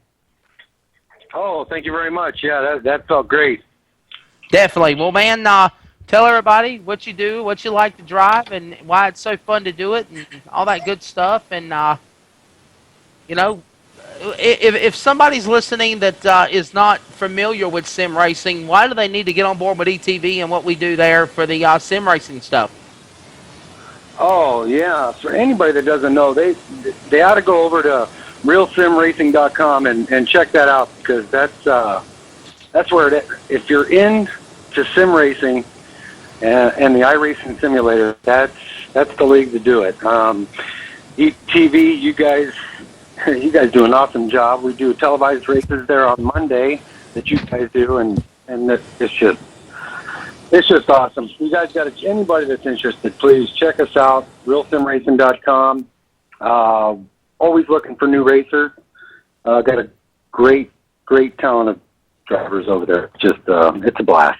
Absolutely. Now, David, you've run 130 sim races, 119 of them with RSR. How long did it take you to? I mean, how many years have you been running sim races to have accumulated that kind of a total? Oh, shoot. Man, this goes back to probably NASCAR 2002. That's about when I really started racing online, with other people and stuff. Other than that, I would say NASCAR, what is that? 92. Oh, wow. Look how far back that goes. Jeff Gordon on the cover. That was pretty much just by myself. But I would say 2002, when that game came out, I've been racing ever since. And then when iRacing came out, I transferred over. And it's been pretty crazy since then. Absolutely. Now, forever, 2003 was like the Bible of sim racing. Is iRacing now at that level or above, or is 2003 still the benchmark? Oh no! I would say iRacing it's way above. I mean, okay. I was just curious because I don't do this stuff, so I'm just learning. Well, then why are you asking all these questions? Because I'm curious. You know what? You guys are always on me about being anti-sim racing. I'm trying to learn something, and you're dogging me. I challenge you, Mike Neff, to join us tonight for the race at Chicagoland, since you talk smack about the NASCAR race. Since you talk smack about the NASCAR race. Great. You thought the race was good yesterday at Chicago? Oh, you asking me? Yeah. Yeah. Is that what you just said? Oh. I thought it was a good race. No, I think it would be great to have him come on. Oh, absolutely. We'd love to make room for you. We'd love to make a little room for you. Definitely. Justin Rosehouse still having some tech audio issues, so we're gonna connect with him again with Jason Fager. So we're about to end this segment right here with David Lanza in a moment. David Lanza again, winner at Richmond. Oh man, he's got some great stats to go along with the victory he got over the weekend. But let's see, 130 starts in his career, 119 with the RSR Full Throttle Cup Series. And again, tonight the chase starts at Chicagoland. 9 wins, 42 top 5s, 67 top 10s. This season, 2 wins, 5 top 5s, 6 top 10s. 5th of his top 10 finishes came in the last 10 races. I mean, 5 of his top 10 finishes came in the last 10. What did I say? You said 5th. Well, 5th, 5, 10th. It was the same. Well, no, a 5th of his top 10s would mean 5 of his top 10 just came in the last 10 races. Thank you, teacher Neff. I just don't want you confusing people. Ring the damn bell. You get good at. Ding ding. Let's get ready to rumble. But no, definitely. In closing, we should really get David Lanza, Mike Neff to join us tonight. I can't do it tonight, dude, but I'm more than willing man. to bite the bullet and sit here and watch other people play a video game. Just because that'll make you happy. And then I can actually talk more smack. Tell them it's exciting, David. It's really exciting. It's more than just a video game. The competition alone, I mean, yeah, it's a video game, but man, when it's so intense, you just want to beat the next competitor so bad. It's almost like I can only imagine it's like the real thing. You're that intense when you're racing, even though it's a video game. Right. Well, we're supposed to ask you if you have anything for this Landon Huffman cat. So you gonna take him down tonight? Wow, he's tough.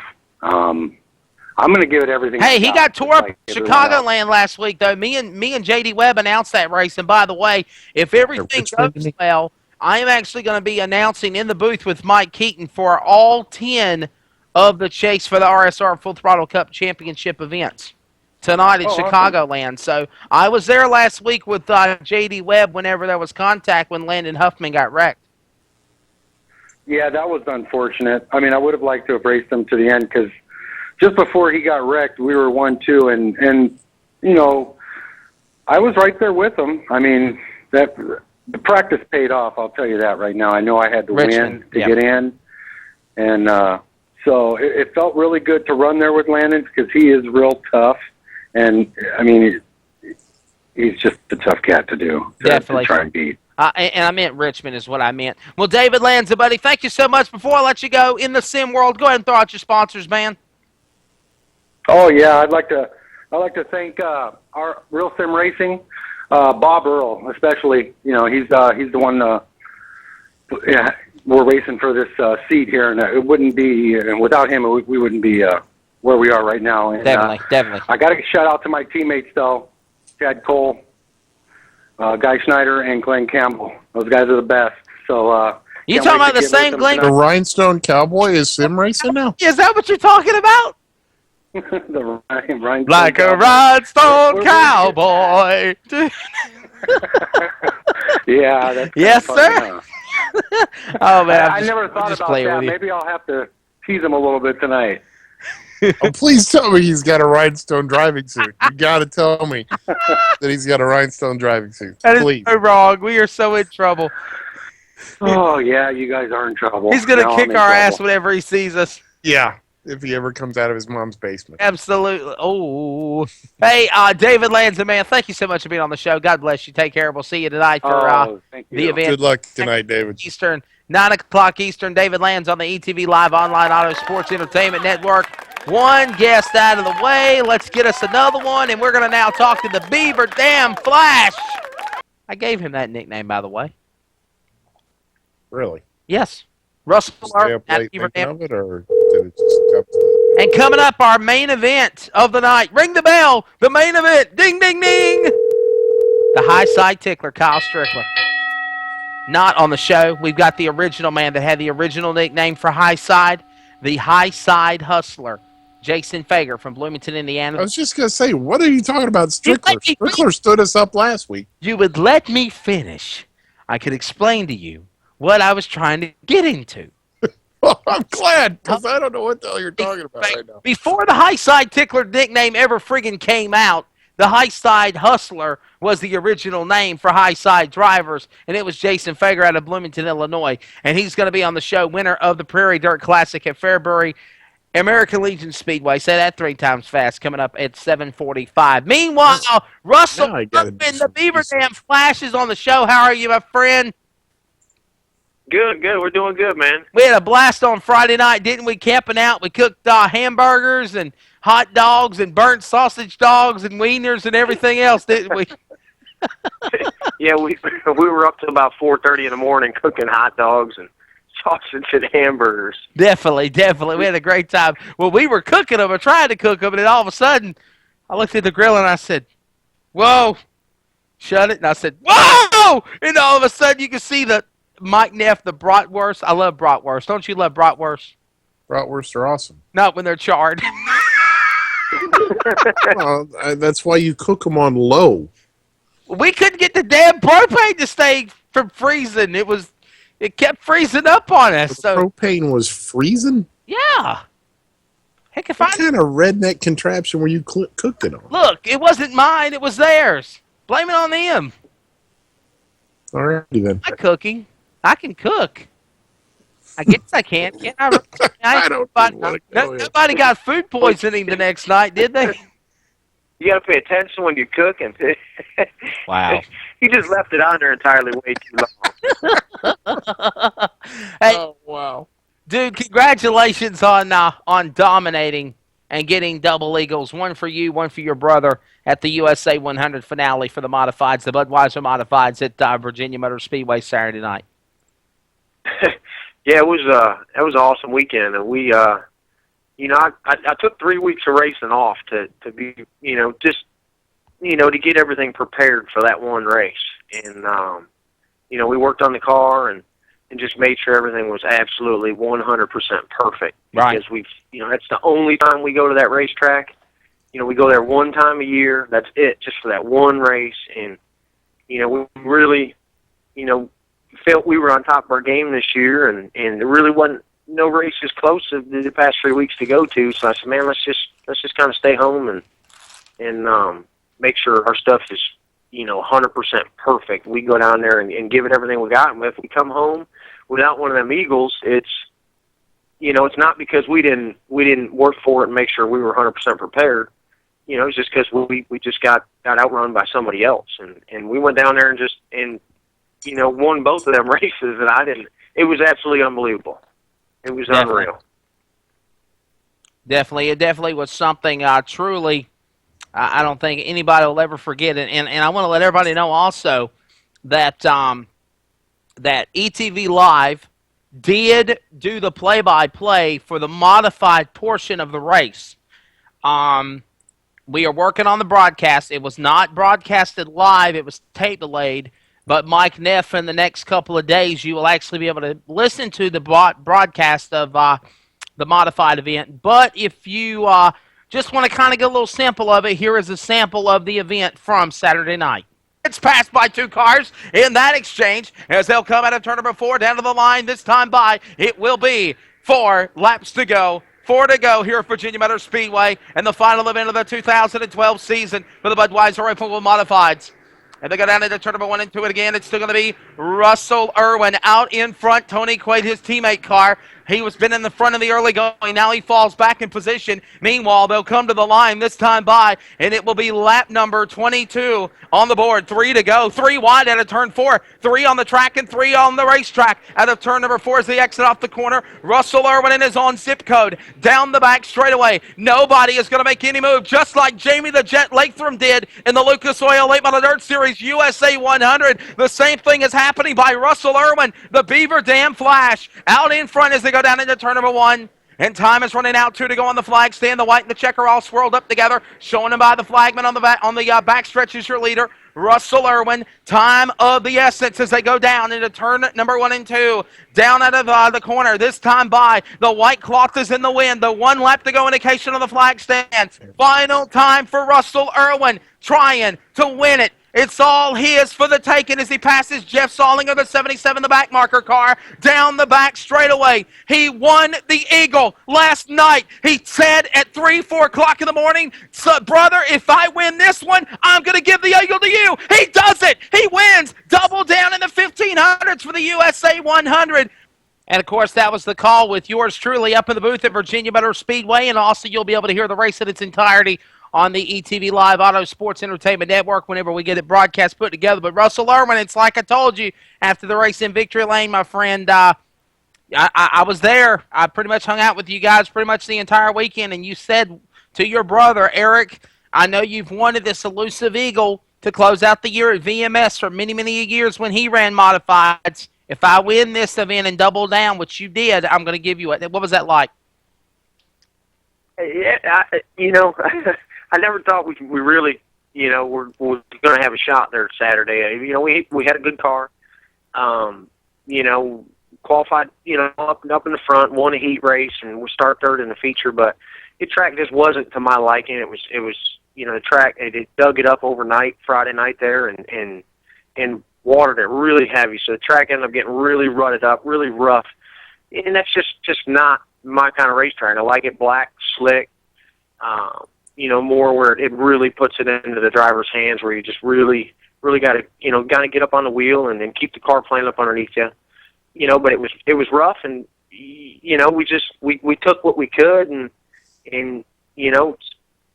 we got by Dan Arnold there 4 or 5 laps in the race for second, and I started to chase down Chris Parker, and a caution come out, and the tires that I chose, we really needed to get a couple long green flag runs together, and we couldn't do it. Just caution. And it just, it seemed like every time I start to make a charge at Chris, a caution would come out. And then, somewhere's, I don't know, about midpoint of the race, on a restart, something happened to Chris, and I really don't know what it was, but we ended up getting by him, and he wound up broke. And, from there, I never, heard another car challenge me at any point in time during the race. It was pretty quiet out front, and we came home and with the checkered flag and that second eagle. So it was the first thing I wanted to do in Victory Lane was give that eagle to my brother, and we're going to keep it. We're going to keep the both eagles at my house and in my trophy room. My wife said Eagles mate for life. They both need to stay here, and you're that one eagle. That's my brother's. I won that. I went out there and I gave it everything I had Saturday, and trying to win that eagle for him, because he that's where he cut his teeth, was at Virginia Motor Speedway, in a modified, and he tried so hard, so many years to try to win that eagle that they have there at the end of the year, and Right. and has never been able to get it. So, I just, the one I wanted, it's a different kind of trophy, and it's something that's kind of stood out to me for the past couple of years, going there, seeing that thing, saying, man, that'd be awesome to have that thing. Definitely. And, Mike Neff? yeah. So the first one, yeah. Go ahead, Mike. I was just curious. I mean, you, if I'm not mistaken, we talked earlier this year that you weren't even thinking about running modifieds this year, and then you kind of got into it, and it seems like it's almost been a magical year for you. Has this been a magical cap to a year that you really didn't even anticipate? Yeah, we, I sold my car last year at the end of the season, and I bought a late model, and our plans going into this year was to go late model racing, and we did that. We did do that, but the car wasn't ready to start the season off. We were still waiting for the motor for the late model to be done at the motor builder shop, and so my brother's modified that he run the past couple of years was sitting in the shop, and I still had my modified motor, and I said, man, let's put that car back together and put my motor in it, and let's go run a couple of these races until the late model's done. And so we did it, and we come right out, won some big races to start the season out down there in North Carolina with his car, and he actually, I won two races with that thing, and it actually, he ended up selling the car after that. So it kind of left me without a modified to drive, and a good buddy of mine, Damon Cockey, stepped up and said, hey, I got my modified sitting in the shop at home. I have no plans of racing it. It's pretty close to being race ready. I'll bring it up to you. You do whatever you need to do, replace whatever you need to replace, and race it.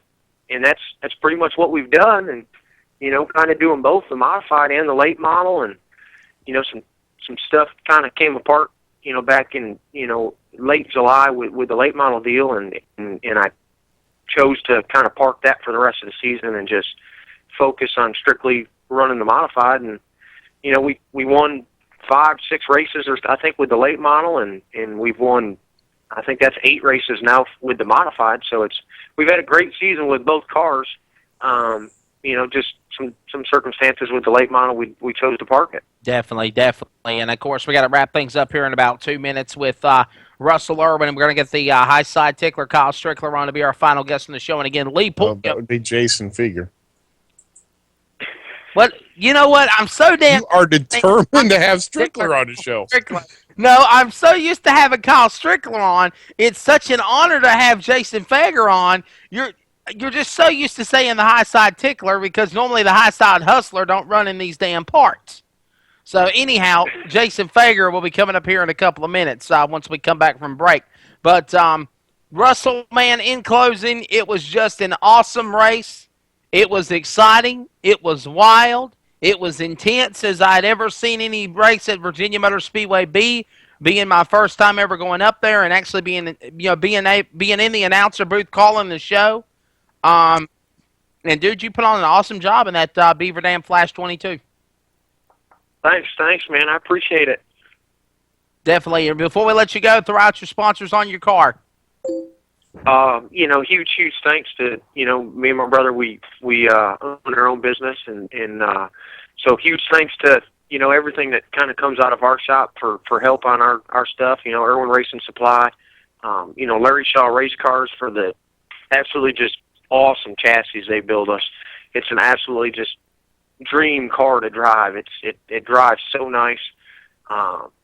Mullins race engines for the great horsepower, they build for us for these cars, and New Vision graphics, and just anybody that's been a part of this deal, and it's just a lot of people have been a big help, and to get me where I'm at now, and just huge thanks to everybody. My brother especially, he's kind of stepped back from racing this year and just kind of been my crew chief. So it's been an absolutely wonderful season with actually having a crew chief on the car and kind of helping me do those things, and instead of kind of having to do everything myself.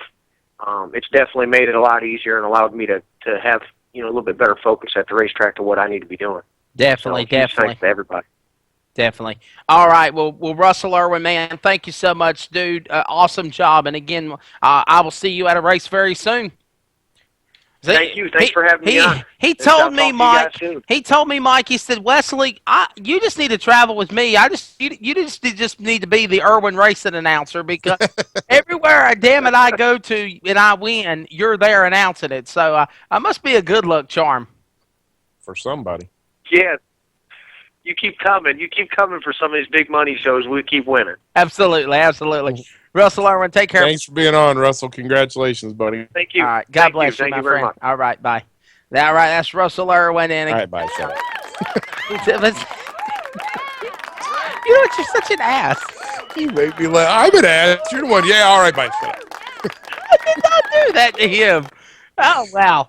Hey, the high side hustler, Jason Fager, on the show next. Can we take a 30-second break? I got a better one. Let's just pause 10 seconds for station identification. You're listening to the ETV and the Winner Is Radio Network. Screw that up. Go ahead, Mike. You can do it. You're listening to And the Winner Is on the ETV HD Radio Online Network. Yeah, we'll be back. Yeah, just skip the. Can we do a 30-second interview? Let's do a 30-second interview real quickly. Let's do one to advertise ETV, and then come right back with us, and we will have Jason Fager on the line. Go ahead. More And the Winner Is with Jason Fager right after this. 30 seconds. That's all I want.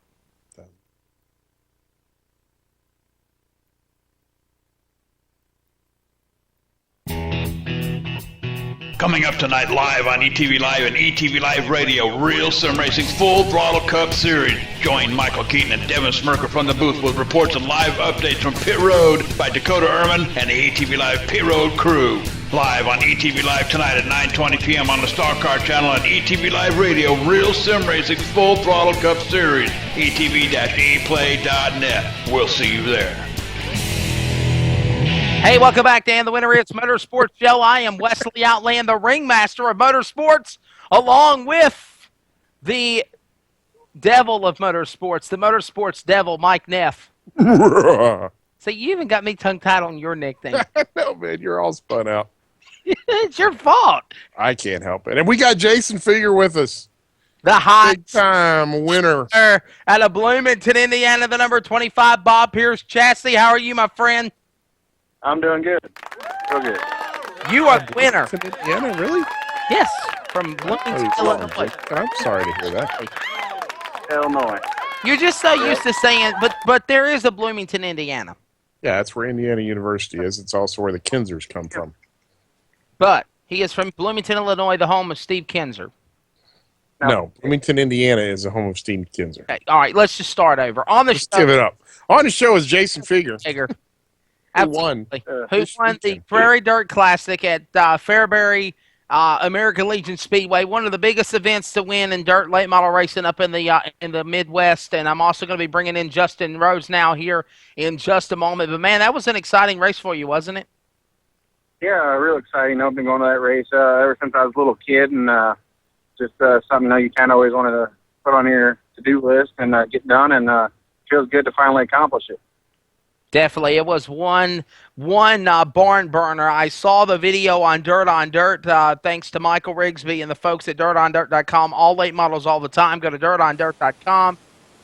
And wow, I'm gonna tell you what, Justin Rhodes. Now, turn your mic volume down just a little bit. I still got that feedback there, but nonetheless, what an exciting race it was. And Jason Fager ran on to win the event, one of the biggest races in the Midwest. Yeah. Justin, are you there? Fall over. Yeah, I'm here. You got me? There's a thing in radio. Yes. I know you're new to this show, but it's called dead air, and we can't have that. No, I'm sorry. No, that microphone's not cooperating with me right now. I got some electrical problems in the area, weather moving through. But Jason Fager, congrats on your Prairie Dirt Classic win at Fairbury American Legion Speedway. Things have been kind of up and down for you this year. You had some streaks where things were really good, and then again, you had some streaks that were very bad. Just go ahead and let us know just how bad some of those streaks have been.